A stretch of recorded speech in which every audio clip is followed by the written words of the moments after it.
ऐसी रील आपने social media में जरूर देखी होगी, जहाँ पे एक ब्लैक कलर की मॉडिफाइड बोलेरो जिसके अंदर पूरी तरीके से पानी भर चुका है, वह बाढ़ में फंसे लोगों को बचा रही है और साथ ही साथ रेस्क्यू टीम की मदद कर रही है उन लोगों तक पहुंचने में जो बाढ़ में फंसे हुए हैं। 300 से ज्यादा fire and rescue officers, 5 NDRF की टीम्स, आर्मी एंड एयरफोर्स लोगों को रेस्क्यू कर रहे हैं। उन्हीं के बीच लोकल ऑफ रोडिंग ग्रुप्स भी लोगों की मदद करने के लिए सामने आए हैं। लेकिन यहाँ देखने वाली बात यह है कि ये सभी कार्स मॉडिफाइड है जो लोगों को रेस्क्यू कर रही हैं, क्योंकि आम गाड़ियों की ये बस की बात नहीं है। और ईवी के बारे में मैं क्या ही बोलूं, लेकिन इनके बारे में ना तो सरकार और ना ही किसी न्यूज चैनल में कोई बात करते मिलेगा आपको। और हमारी सरकार ने तो वैसे भी मॉडिफिकेशन बैन कर रखी है। ऐसा नहीं है कि ये मॉडिफाइड कार्स पहली बार मदद करने के लिए सामने आई हैं। इससे पहले इन्हें 2018, 2019, 2021 और 2022 में भी देखा गया था। अभी तो सब ठीक है, पुलिस वाले भी इन गाड़ियों की मदद ले रहे हैं, लेकिन एक बार सारा मामला शांत हो जाने दो, सब कुछ ठीक हो जाने दो, फिर यही पुलिस वाले इन्हीं गाड़ियों का मोटा चालान काटेंगे और बहुत गाड़ियों को सीज भी कर देंगे, क्योंकि ये सभी मॉडिफिकेशंस इंडिया में बैन है। ये तो वही बात हो गई कि मतलब निकलने के बाद भाई अपना अपना देख लो जो भी है। आपका क्या नाम है, हमसे क्या काम है।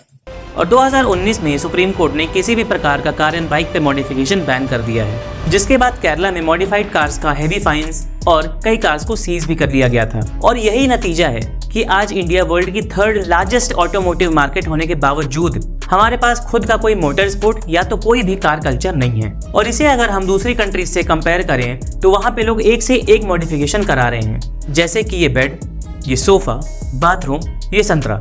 आप मानो या ना मानो, लेकिन ये सभी व्हीकल स्ट्रीट लीगल हैं। और यहाँ तो हमने एक टेल लाइट भी चेंज करा ली तो हमारा चालान हो जाता है। और भाई ने तो अपनी बेड को ही कार बना दी है। तो इसका क्या मतलब है कि हम अपनी कार में किसी भी तरीके का मॉडिफिकेशन नहीं कर सकते। तो आइए देखते हैं कि कौन से मॉडिफिकेशन लीगल हैं और इलीगल हैं। देखो, थोड़े मोड़े कॉस्मेटिक चेंजेस करवा सकते हैं, जैसे अगर आपको अपनी कार का कलर चेंज कराना है तो आपको RTO से अप्रूवल लेना पड़ेगा उसके लिए। और अगर आपको अपनी कार पर रैप चढ़वानी है तो उसके लिए आपको RTO के अप्रूवल की तो जरूरत नहीं पड़ती, लेकिन RC में चेंज जरूर कराना पड़ेगा। आफ्टर मार्केट CNG किट लगाई जा सकती है, लेकिन उसके बाद आपको RTO से बात करके अपनी RC में चेंज कराना पड़ेगा। आप अपनी कार के सस्पेंशन चेंज कर सकते हैं, लेकिन उसके ग्राउंड क्लियरेंस में किसी भी प्रकार का फर्क नहीं आना चाहिए। अब यार, एक तो हमारे यहाँ की रोड्स और ऊपर से ये रूल, तो ये बात हो गई लीगल की। अब बात कर लेते हैं कि क्या इलीगल है। किसी भी तरीके का हेडलाइट ऑल्टरेशन नहीं किया जा सकता। आफ्टर मार्केट लाउड एग्जॉस्ट भी नहीं लगवा सकते। कार के शीशे टिंट नहीं कर सकते। वैसे देखा जाए तो 30% फ्रंट और रेयर शीशे टिंट करा सकते हैं और 50% अपने साइड विंडोज के शीशे टिंट करा सकते हैं। लेकिन पुलिस वाले हल्का सा टिंट देख के हमारे चालान काट देते हैं, क्योंकि उन्हें खुद को भी ये नहीं पता। बुलबार्स नहीं लगवा सकते।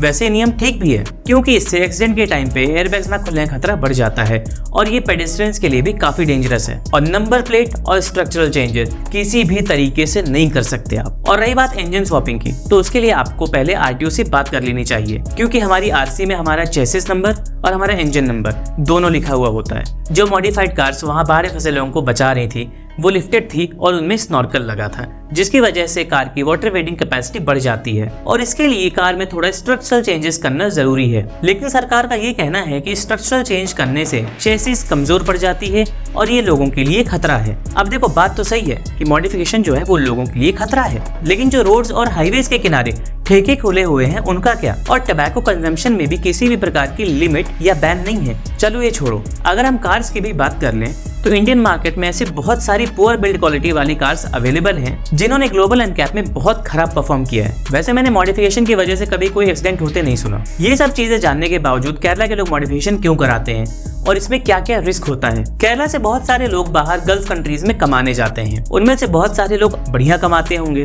और ये बात भी मैं मानता हूँ कि बहुत सारे लोग वहाँ बढ़िया बढ़िया गाड़ियाँ भी चलाते होंगे, लेकिन जब वो इंडिया वापस आते हैं तो अपनी उसी डिजायर और थ्रिल को फुलफिल करने के लिए या तो वो अच्छे परफॉर्मेंस वाली गाड़ी खरीद लेते हैं या तो उनके पास जो पुरानी कार है उसे ही मॉडिफाई करा लेते हैं। और कई बार तो ये मॉडिफिकेशन की कीमत उनकी कार की कीमत से भी ज्यादा होती है। ऐसा नहीं है कि वो नहीं जानते कि इंडिया में मॉडिफिकेशन बैन है, लेकिन अपने शौक को पूरा करने के लिए वो मोटे मोटे फाइन्स देने के लिए तैयार हैं और या तो अपने मॉडिफाइड व्हीकल को वो रोड पे चलाते ही नहीं है। और अब इस वीडियो को कंक्लूड कर लेते हैं। ऐसा नहीं है कि सभी मॉडिफिकेशंस को एकदम से हटा देना चाहिए, लेकिन इतना ज्यादा स्ट्रिक्ट होना भी सही नहीं है। मेरा मेरा कहना ये है कि सरकार को इस चीज पे एक बार फिर से विचार करना चाहिए, क्योंकि कार मॉडिफिकेशन अपने आप में पूरी की पूरी एक इंडस्ट्री है और ये ढेर सारी अपॉर्चुनिटीज भी ला सकती है हमारे यहाँ के इंजीनियर्स के लिए, और इससे लोगों को एम्प्लॉयमेंट भी मिलेगा। और लास्ट में ध्यान देने वाली बात यह है कि जो कार मॉडिफाई है आज वही केरला के लोगों को बाढ़ से बचा रही है। अगर आपको ये वीडियो अच्छा लगा तो share and subscribe to the YouTube channel, और आप इस बारे में क्या सोचते हैं मुझे कमेंट सेक्शन में जरूर बताइएगा।